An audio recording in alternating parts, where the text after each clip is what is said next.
여호와여, 내 마음이 교만하지 아니하고 내 눈이 오만하지 아니하오며 내가 큰 일과 감당치 못할 놀라운 일을 하려고 힘쓰지 아니하나이다. 실로 내가 내 영혼으로 고요하고 평온하게 하기를 젖된 아이가 그의 어머니 품에 있음 같게 하였나니 내 영혼이 젖된 아이와 같도다. 이스라엘아, 지금부터 여호와를 바랄지어다. 아멘.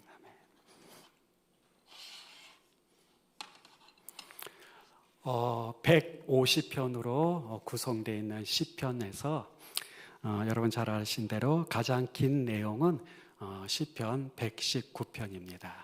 절수로 하면 176절로 이루어져 있습니다. 그런 반면 가장 짧은 시편은 오늘 우리가 읽은 131편과 133편 그리고 134편으로 총 3절씩 이루어져 있습니다. 3절만.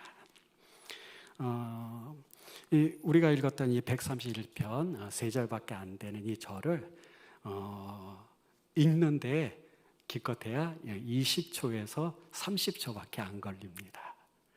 그러니까 1분도 채 걸리질 않습니다. 한번 여러분 집에서 한번 해보십시오. 나는 몇 초가 걸리나. 20초에서 30초밖에 걸리질 않습니다. 그리고 이 131편은 히브리어 단어로 전부 33단어로 쓰여져 있습니다. 그러니까 33단어밖에 안 된, 그리고 20초, 30초면 읽을 수 있는 이 3절의 짧은 내용. 너무 간단해서 우리가 대충 읽고 그리고 지나가기 쉬운 그런 내용이 오늘 131편의 내용입니다. 그런데 말이죠, 3절밖에 안 되는 짧은 내용이지만 이 시편의 내용을 이해하고 깨닫는 데는 정말 오랜 시간이 필요하다는 것입니다. 그만큼 131편의 내용은 심오하고 그리고 중요하다는 생각이 듭니다. 저는 이런 의미에서 오늘 성령께서 우리 가운데 오셔서 이 진리의 말씀을 깨닫게 해 주시기를 소원합니다. 오늘 설교의 제목은 오늘부터 영원까지입니다. 한번 따라해 주시겠습니까? 오늘부터 영원까지. 예, 오늘부터 영원까지. 먼저 1절을 보시면은 나는 뭐뭐하지 않겠습니다 라는 3가지 부정문으로 이루어져 있습니다. 3가지 부정문으로. 첫째가 하나님, 내 마음이 교만하지 않습니다. 나 교만하지 않겠습니다. 그리고 두 번째, 내 눈이 오만하지 않겠습니다. 그리고 세 번째, 내가 힘쓰지 않겠습니다. My heart is not proud. 그래서 3 부정어로 이 문장이 쓰여져 있습니다. 사실 저는 이 1절을 읽으면서 1절뿐만 아니라 1절, 2절, 3절을 읽으면서 매 절마다 사실 저는 좀 당황스러웠습니다. 그리고 매 절마다 질문이 생겼습니다. 여러분, 여기 1절 처음에 나는 교만하지 않겠습니다. 나는 오만하지 않습니다. 여러분, 이런 고백을 여러분 할 수 있는 고백인가요? 제가 여러분한테 장로님, 권사님, 나 교만하지 않아요. 나는 절대 오만하지 않습니다. 여러분 이렇게 말할 수 있는 고백인가요? 어쩌면 여기 있는 것처럼 내 마음이 교만하지 않습니다라고 말하는 이 자체가 교만한 게 아닐까요? 어떻게 이런 말을 할 수 있죠? 그 어느 누구도 쉽게 할 수 없는 고백을 지금 선언하고 있어요. 그것도 누구 앞에서? 여호와요. 하나님의 이름을 부르면서 나는 교만하지 않습니다. 나는 오만하지 않습니다. 나는 큰 일, 놀라운 일 하지 않겠습니다. 그러니까 하나님 앞에서 지금 선포하고 있는 거예요. 여러분, 이래도 되는 건가요? 이게 가능할까요? 우리 잘 아는 대로 잠언 16장 2절에 이런 말씀 있죠. 사람의 행위가 자기 보기에는 모두 깨끗하여도 여호와는 그 심령을 감찰하시느니라. 하나님은 멀리서도 교만한 자를 다 아시고 보시고 계셔요. 근데 이 고백을 지금 하고 있습니다. 그러면서 또 다른 생각을 한번 해봤습니다. 그렇다면 혹시 하나님 앞에서 지금까지 교만했던 자신에 대해서 깊은 회개를 하고 있는 걸까? 그래서 하나님, 제가 지금까지 교만했습니다. 그런데 이제는 교만하지 않을래요. 그동안 제가 제일 잘난 줄 알고 남을 무시했는데, 그러나 이제 다른 사람 무시하지 않고 다른 사람 앞에 깔보지 않고 그런 행동하지 않을게요 라고 혹시 회개하는 기도문일까? 그런데 이 히브리서 이 시편 131편은 문법적으로 말하면 결심의 완료형이라고 말합니다. 결심의 완료형. 그래서 현재형이라고 학자들은 이야기합니다. 현재형. 그러니까 이 131편의 저자는 바로 다윗 왕입니다. 다윗왕. 그래서 그 다윗이 지금 하나님 앞에서 결단하면서 이 고백을 하는 거예요. 하나님, 내가 이제는 교만하지 않겠습니다. 이제는 내가 오만하지도 않겠습니다. 그리고 내가 큰 일과 감당하지 못한 놀라운 일을 힘쓰지 않겠습니다. 라고 지금 결심하면서 하나님 앞에 고백하고 있다라는 것이죠. 여기 다윗이 자신을 돌아보면서 하나님 앞에 이 세 가지 결심을 하고 있는데 그 첫 번째 결심이 뭡니까? 하나님, 여호와여, 내 마음이 교만하지 않습니다. 다윗은 하나님의 마음을 헤아릴 줄 아는 믿음의 사람이었어요. 여러분, 하나님의 마음을 헤아린다는 게 뭘까요? 그것은 하나님께서 기뻐하시는 것이 무엇이고 하나님이 싫어하시는 것이 무엇인지를 분별할 줄 안다라는 의미입니다. 그러기에 하나님께서 가장 싫어하는 것이 무엇인지 다윗은 알고 있었어요. 그 중에 하나가 뭡니까? 바로 이 교만이라는 거예요. 이 교만은 하나님께서 가장 싫어하시는 성정이고, 그리고 우리들 역시도 가장 싫어하는 모습 중에 하나가 바로 이 교만인 줄로 압니다. 그래서 잠언 16장 18절에 보면 교만은 패망의 선봉이요 거만한 마음은 넘어짐의 앞잡이니라. 여러분, 교만은 누구나 싫어합니다. 하나님도, 저도, 여러분도. 오죽하면 오늘 잠언에 기록한 대로 교만은 패망의 선봉이고 넘어짐의 앞잡이라는 거예요. 여러분, 혹시 그런 분 없겠지만 여러분, 망하고 싶습니까? 그러면 교만하시면 돼요. 그러면 넘어집니다. 멸망합니다.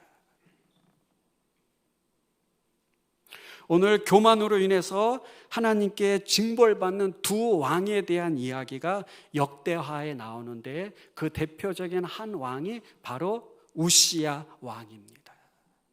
우시야 왕은 16세에 왕이 됐어요. 16세 나이에. 그리고 예루살렘에서 52년 동안 유다를 통치합니다. 52년. 그는 정치적으로, 군사적으로 정말 성공한 왕이었어요. 그리고 나름대로 하나님 앞에 정직한 왕이었습니다. 성공한 왕이었어요. 그런데 역대하 26장 16절에 보면 이렇게 기록합니다. 그가 강성하여짐에 그의 마음이 교만하여 악을 행하여 그의 하나님 여호와께 범죄하되. 어떤 죄를 범했습니까? 곧 여호와의 성전에 들어가서 향단에 분향하려 한지라.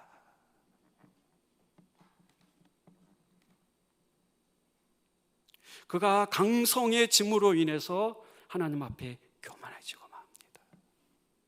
그래서 심지어 하나님께서 제사장들만이 할 수 있는 성전에서의 분향하는 이 일을 자기가 왕의 권세를 가지고 그 일을 하려다가 어떻게 되죠? 그 이마에 나병이, 문둥병이 발해서 성전에서 쫓겨나고, 그리고 그는 죽어서 비참한 죽음을 당하면서 다윗 성에 묻히지도 못하는 최후를 맞이하게 됩니다. 이게 우시야 왕이었어요. 또 한 왕이 누구냐면 바로 히스기야 왕입니다.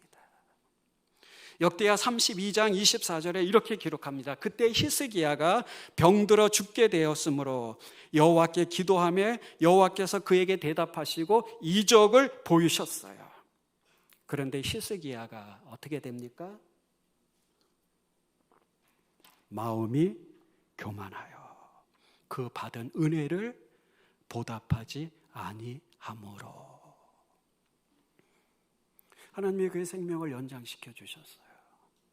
그러나 그 은혜에 보답하지 않는 교만을 보입니다. 이로 인해서 진노가 그와 유대 예루살렘에 내리게 되었다는 거예요. 그런데 히스기야 왕에게 있어서 그나마 감사한 것은 26절에 히스기야가 마음의 교만함을 뉘우치고 하나님 앞에 자신의 교만함을 회개하게 됩니다.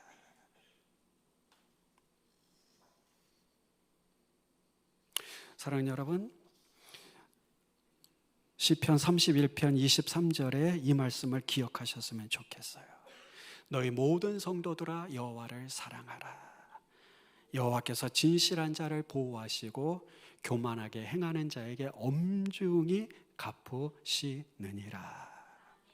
하나님을 사랑하면 사랑할수록, 하나님 앞에 진실하면 진실할수록 자신의 교만을 내려놓고 전적으로 하나님을 의지하며 바라보는 겸손한 성도인 줄로 믿습니다. 두 번째, 눈이 오만하지 않다라는 겁니다.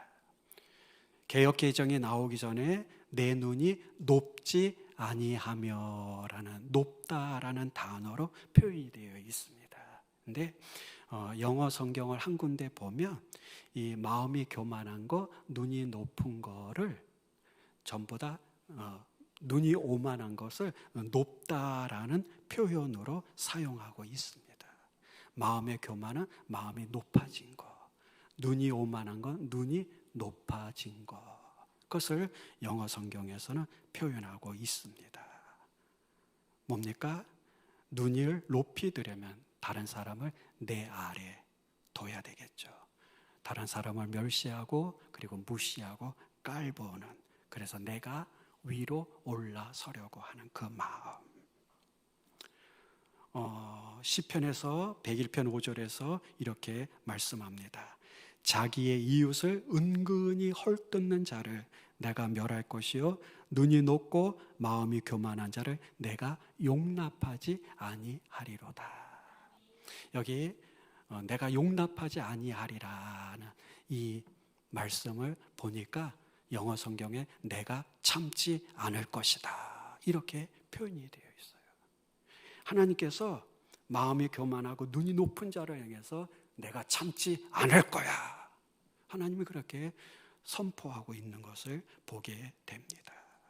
그럴 정도로 하나님은 이 마음의 교만, 그리고 눈이 오만한 것, 눈이 높은 것을 하나님은 기뻐하시지 않는 모습을 우리가 볼 수 있습니다. 사랑하는 여러분, 교만과 눈이 높은 것이 왜 하나님 앞에 심각한 죄가 될까요? 그것은 하나님이 아닌 자기 자신을 절대적으로 신뢰하려는 모습 때문입니다. 자기 자신을 신뢰하는, 그래서 하나님을 의지하지 않고 하나님을 신뢰하지 않는 바로 그 마음, 바로 그 마음이기에 하나님께서 이 두 종류의 마음을 하나님이 싫어하시는 것을 우리는 확인할 수가 있습니다.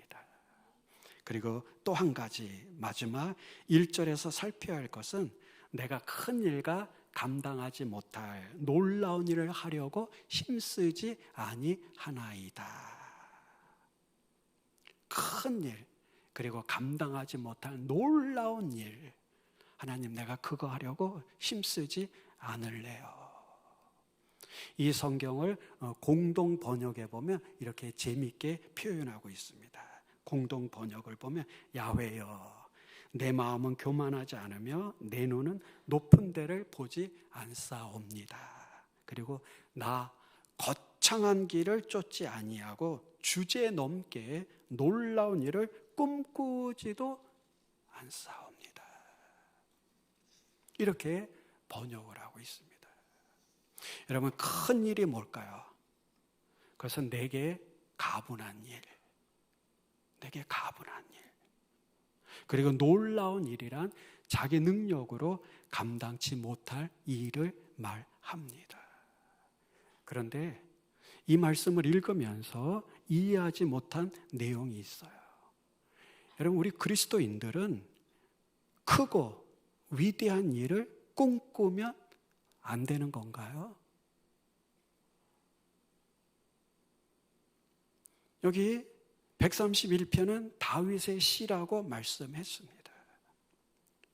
여러분, 오늘 1절 세 번째 나와 있는 이 말씀을 보면 우리는 크고 위대한 꿈을 꾸면 안 된다는 걸까요?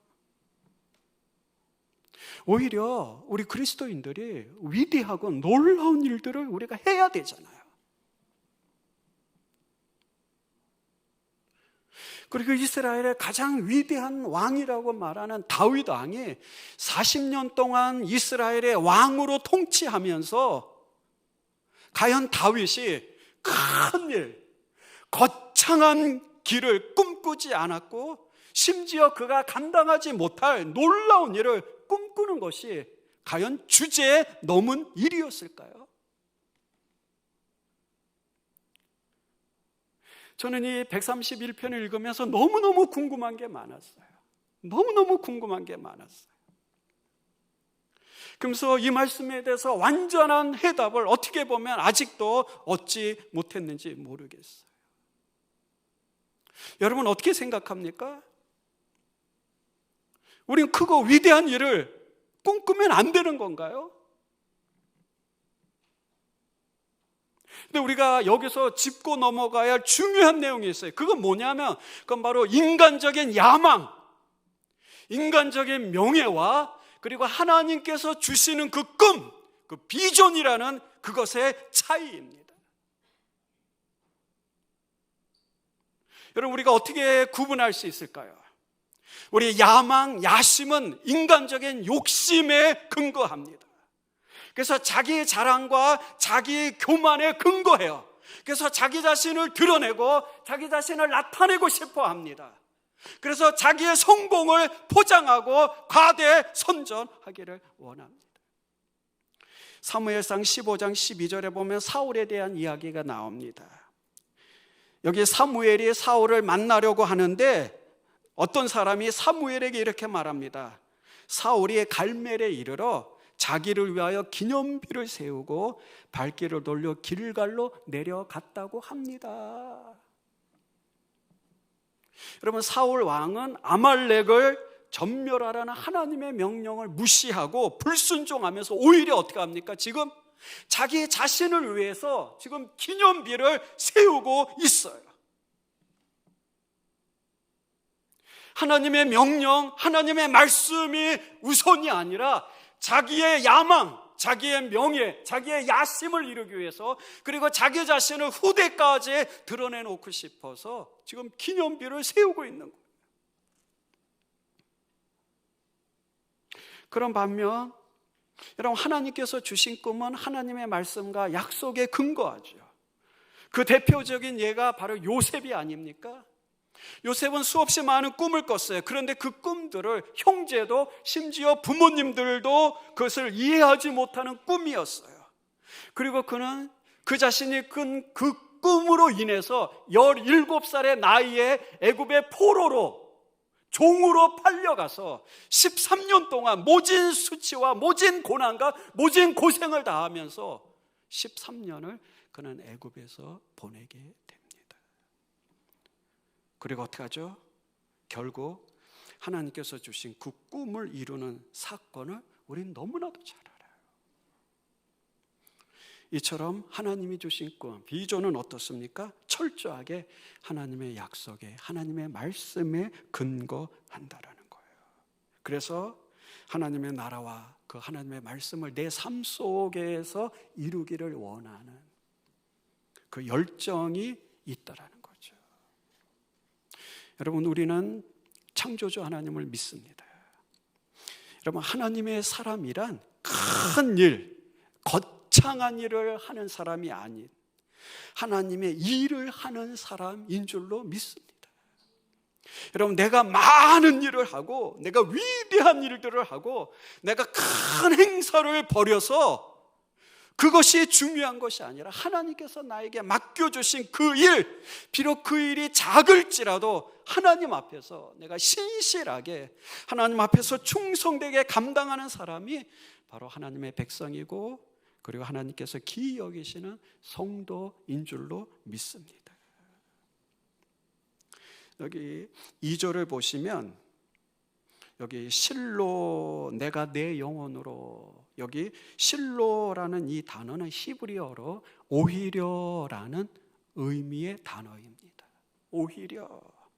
다시 말해서 1절에 나타난 세 가지 부정문과 큰 대조를 이루면서 지금 2절에 오히려 하나님, 나는 교만하지 오만하지 큰일 행하지 않고 오히려 나는 뭐라고 고백합니까? 오히려 나는 고요하고 평안하기를 젖된 아이가 어머니 품에 안긴 것과 같이 하겠습니다 라고 다윗이 고백하는 거예요. 사랑하는 여러분, 젖 먹는 아이, 엄마 품속에 있는 젖 먹는 아이가 평온하고 고요해 보일까요? 아니면 엄마 품속에 있는 젖된 아이가 고요하고 평안해 보일까요? 여기 다윗은 젖 먹는 아이가 아니라 젖된 아이라고 우리에게 은유적으로 지금 말하고 있습니다. 이스라엘 아이들은 3살까지 엄마 젖을 먹습니다. 그러니까 여기 기록한 아이는 적어도 3살이 넘은 아이입니다. 우리 엄마들, 젖 먹는 아이와 젖된 아이의 차이가 뭔가요? 혹시 기억나시나요? 내 아이가 젖을 먹을 때와 젖을 뗐을 때 그 차이. 그러면 젖 먹는 아이는 뭐를 요구하죠? 오직 엄마의 젖만을 요구합니다. 젖을 주면 내 엄마가 맞는 것이고 젖을 주지 않으면 내 엄마가 아니죠. 그러니까 어머니 그분 자체에 대한 기대보다 엄마의 젖을 먹는 그것이 유일한 기대고 유일한 욕망입니다. 그런데 여러분, 젖된 아이는 어떨까요? 젖된 아이는 어머니의 젖을 집착하는 것이 아니라 어머니 자체의 소망을 가지는 겁니다. 엄마가 나와 함께 있는 그것이 뭐예요? 최고예요. 그게 최고입니다. 여러분, 우리가 하나님 앞에서 어린아이와 같은데 내가 젖먹이인지 아니면 젖된 아이인지 여러분 한번 생각해 보셔야 합니다. 우리는 하나님 앞에서 늘 젖을 요구합니다. 하나님, 내게 이런 젖이 필요합니다. 하나님, 내가 젖을 사모하는데 하나님, 오늘 나에게 무슨 젖을 주시겠습니까? 우리는 늘 젖을 구해요. 그래서 하나님께서 내가 필요한, 그리고 내가 구한 젖을 주시면 그분은 내 하나님이신 거고, 내가 필요한 젖을 허락하지 않으시면 하나님은 나하고 관계가 없는 하나님. 여러분, 사실 우리 신앙은 복을 구하는 것부터 시작을 합니다. 복을 달라는 것부터 시작합니다. 기도의 응답으로부터 시작합니다. 흔히 말해서 우리는 이것을 기복신앙이라고 말합니다. 우린 기복신앙으로부터 출발합니다. 복 달라는 거예요. 하나님 젖 달라는 거예요. 저도 처음에 하나님을 믿기 시작할 때 하나님 제게 복을 좀 주십시오. 하나님 내가 사는 것이 너무 피곤하고 너무 힘듭니다. 하나님 살아계신다면 저 좀 도와주시고 하나님이 나와 함께 하심을 좀 보여주십시오. 그렇게 매일같이 하나님 앞에 젖을 요구했고 젖을 달라고 하나님 앞에 그렇게 기도했습니다. 아니 복을 구했어요. 젖을 달라고 끊임없이 요구했습니다. 여러분들도 그렇지 않습니까? 지난 12월부터 제가 성경 역사서인 사무엘상하부터 지금 쭉 읽고 내려가서 지금 역대상을 읽고 있는데, 제가 지난 주간에 역대상 4장 10절을 읽다가 다시 한번 제 눈이 멈추었습니다. 여러분 잘 아는 내용이야. 역대상 4장 10절 이렇습니다. 야베스가 이스라엘 하나님께 아뢰어 이르되 하나님 내게 복을 주시고 나의 지경을 넓혀주시고 주의 손으로 나를 도우사 나로 환난을 벗어나 내게 근심이 없게 하옵소서.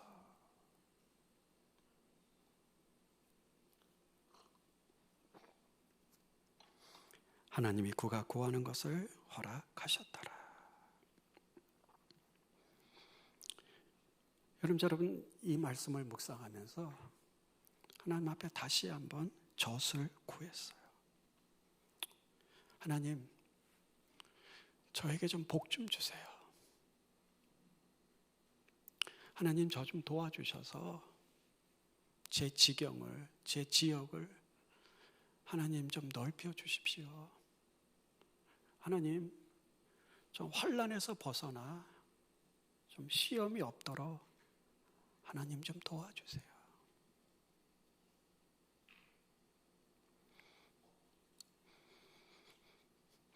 여러분 아시는 것처럼 저희 아이가, 그리고 저희 부부가 김포 풍무동에서 어학원을 운영한 지 2023년 1월이니까 이제 3년 차에 들어왔습니다. 오늘 새벽기도 때 우리 안근 장로님께서 새벽기도 인도하실 때 30년 동안 그 사업을 이렇게 해오시면서 하나님이 주신 은혜 말씀하는 걸 제가 새벽에 들었는데,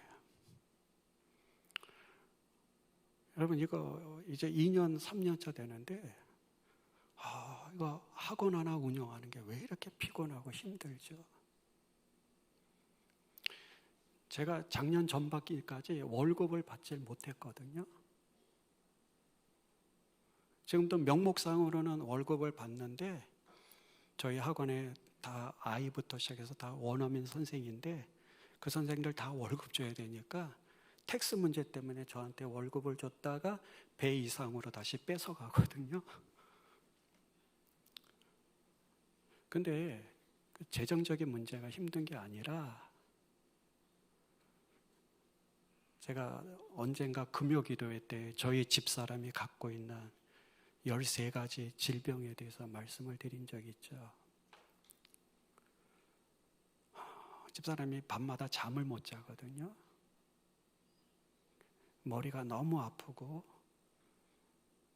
엊그저께는 위가 너무 쓰려가지고 밤새 꼬박 새워가지고 아침 7시인가 8시 되니까 잠을 좀 억지로 자더라고요.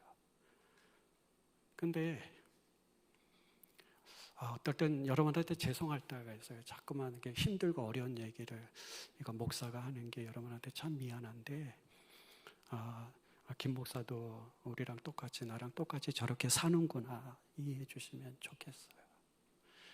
제가 아이가 하나밖에 없잖아요, 아들.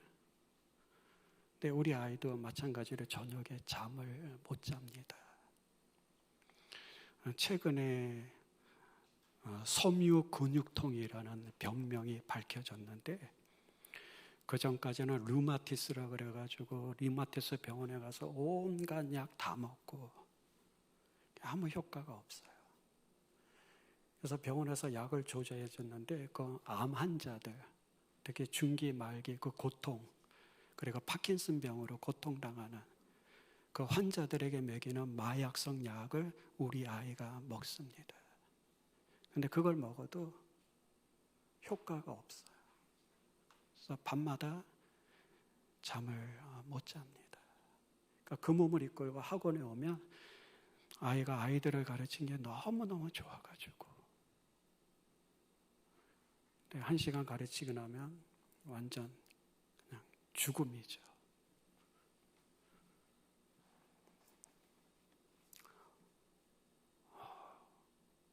그러니까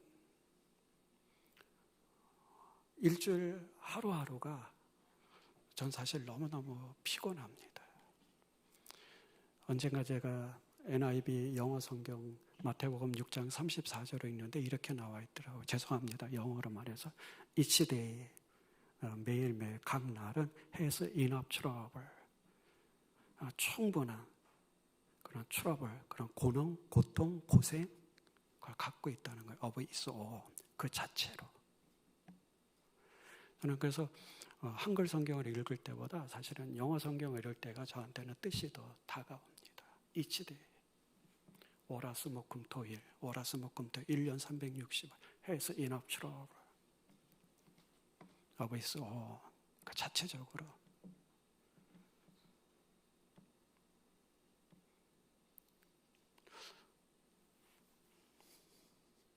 그래서 교회 와가지고 우리 이경열 담임 목사님 설교를 듣고 나면 제가 매주마다 저한테 너무너무 큰 은혜가 됩니다.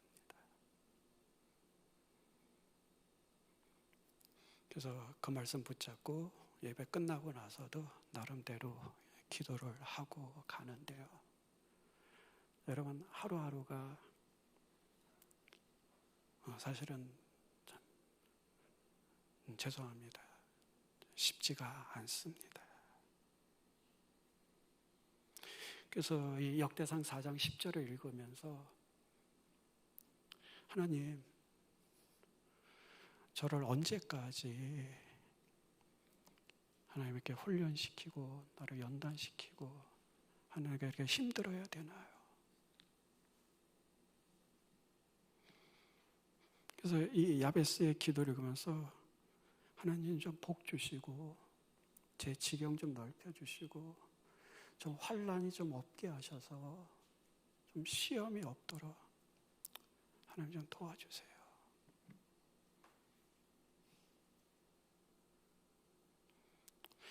여러분, 우리 중에 하나님 나는 복이 필요 없습니다, 나는 젖이 필요 없습니다 라고 말하실 분은 아무도 없습니다.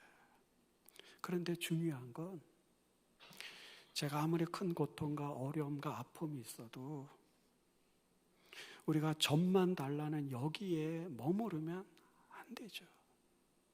우리가 젖만 달라는 거기에서 한꺼풀 벗고 성장으로 나아가야 한다는 거예요. 여러분, 우리 아이들이 젖되기 위해서 얼마나 진통을 그리고 얼마나 큰 전쟁을 엄마와 치릅니까? 이제는 우리가 젖을 먹는 데서부터 말씀과 기도를 통해서 하나님을 만나게 되고 그분이 어떤 분이신지를 알아가게 되고 그리스도 안에 사랑이 뭐고 제 사유함의 은혜가 뭐고 그리고 성령과 은혜를 경험하게 되면 우리는 하나님이 주신 젖으로 만족하는 것이 아니라 젖된 아이처럼 그냥 엄마가 나와 함께 있는 그것이 최고인 것, 그것이 감격하고 거기에 기뻐하는 것처럼 비록 하나님께서 나에게 젖을 주지 않으실지라도 하나님이 나와 함께 하신다, 하나님이 나를 지켜보고 계시고 하나님이 늘 임마누엘이 되셔서 나와 함께 하신다는 여기에 우리가 감격하고 감사하고 하나님 은혜로 내가 오늘 하루도 내가 믿음으로 승리하게 하시고 오늘 하루도 내가 믿음으로 신앙의 삶을 살아갈 수 있도록 하나님 좀 도와주세요.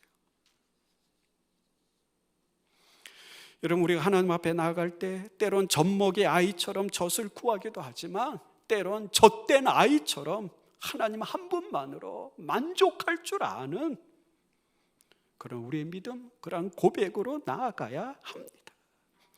그래서 우리가 너무나도 잘 아는 하박국 3장 17절에 이런 말씀이 있습니다. 비록 무화과 나무가 무성하지 못하며 포도나무에 열매가 없으며 감람나무에 솥줄이 없으며 밭에 먹을 것이 없으며 우리의 양이 없으며 외양간에 소가 없을지라도 나는 여호와로 말미암아 즐거워하며 나의 구원의 하나님으로 말미암아 기뻐하리로다.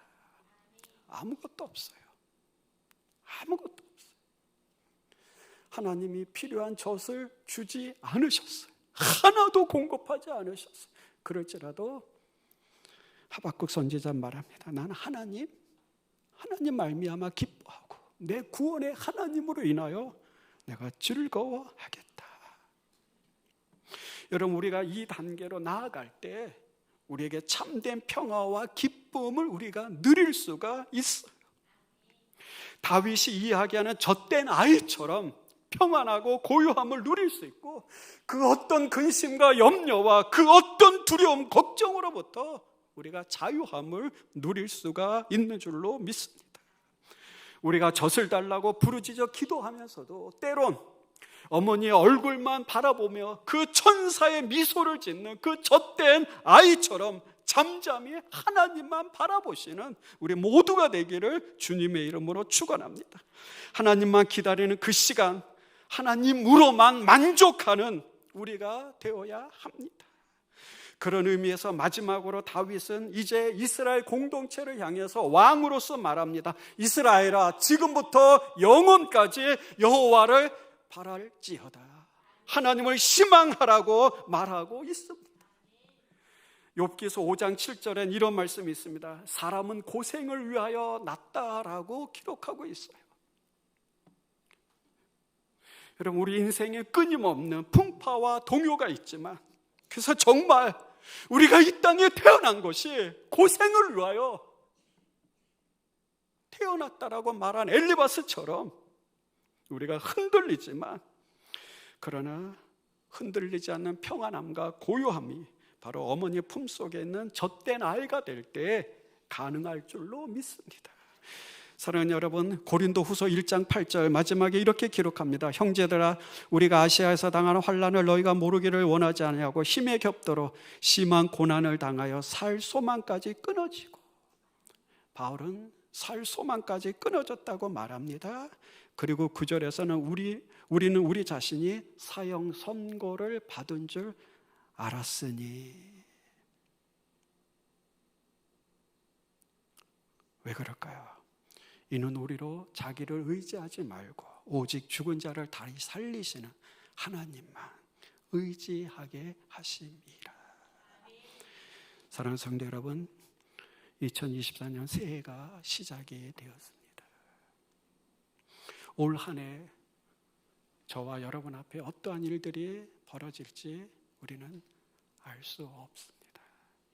그러나 우리 그리스도인들은 어머니 가슴에서 젖을 달라고 큰 소리로 울어대는 갓난 아이와 같은 것이 아니라, 어머니 옆에서 조용히 쉬고 있는, 어머니만 바라보면서 고요함과 평온함을 누릴 수 있는 젖된 아이와 같은 그 모습이 바로 우리들의 모습인 줄로 믿습니다.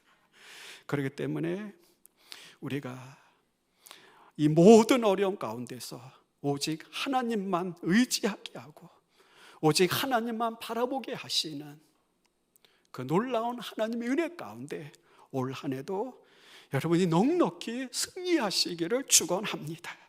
엄마 한 분만으로 만족하는 젖된 아이처럼 하나님 한 분만으로 만족하며 주님의 품에 평안이 안길 수 있는 우리 인생을 지금부터 영원까지 인도해 주시기를 기도하는 우리 모두가 되기를 축원합니다.